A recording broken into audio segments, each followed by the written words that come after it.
отворена сцена театар Чекори е, мислам дека вистинското место за било која индивидуа да може да дојде овде да твори и да изразува својата визија и да биде во чекор со културата на свој начин.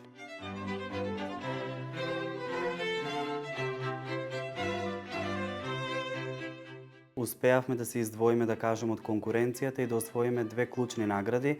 Првата награда е награда за најдобра представа од прогласена од стручното жири, а втората награда која што ја освоив, да кажем, како индивидуална награда е награда за најдобра машка улога.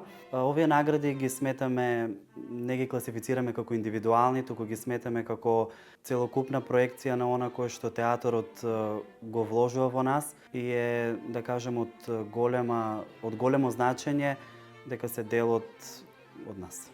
Представата опфаќа теми кои што се доста, да кажам, психолошки и со прашања кои што ги обработуваат секојдневието. Во фокус се три главни лика. Исто така има една споредна улога која што се јавува тука, која што ги внесува, да кажам, главните ликови во самиот пекол.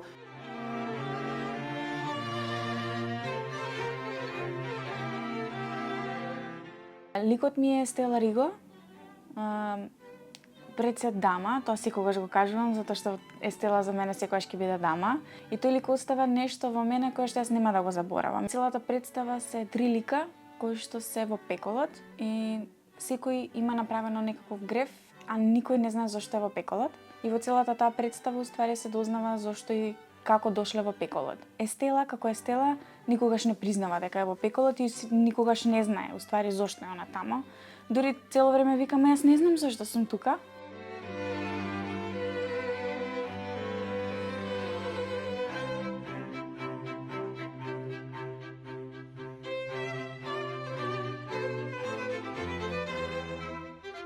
Го има основано Боре Ангеловски, тој е негов идеен татко. Има замислено како отворена сцена за сите, така и всушност се вика, целиот наслов е Отворена сцена театар Чекори. Тоа е едно место каде што е отворено за сите, што имаат некаков афинитет кон театар, а можеби немале храброст или немале можност да се запишат и да се дообразуваат, може слободно да дојдат тука. Возраст немаме ограничување, од 10 години па натаму, да не се многу мали. И работиме со 3 сцени, има детска сцена, младинска сцена и возрастна сцена.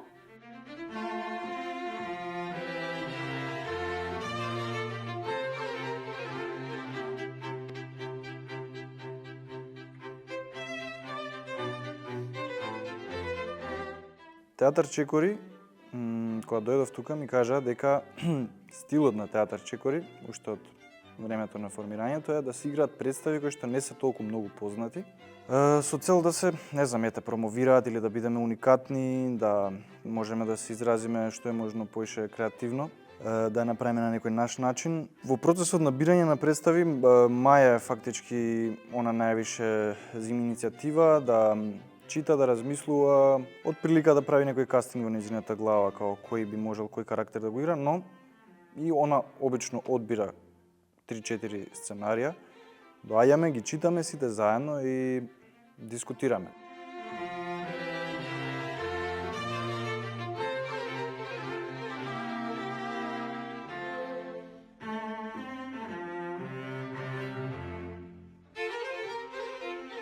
Гледаме сите дисциплини и се што нас не било наметнато, да речеме, или сето тоа што нас не научиле претходниците.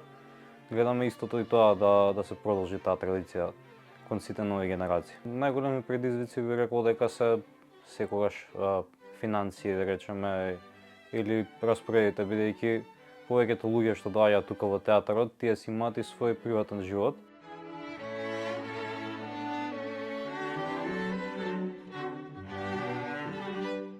Па искрено, театарот многу ми истегна како личност цело време.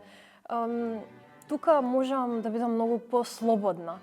Повеќе да искажувам тоа што го мислам, да импровизирам, да раскажувам приказни, да творам, да пишувам, дури и пеам овде.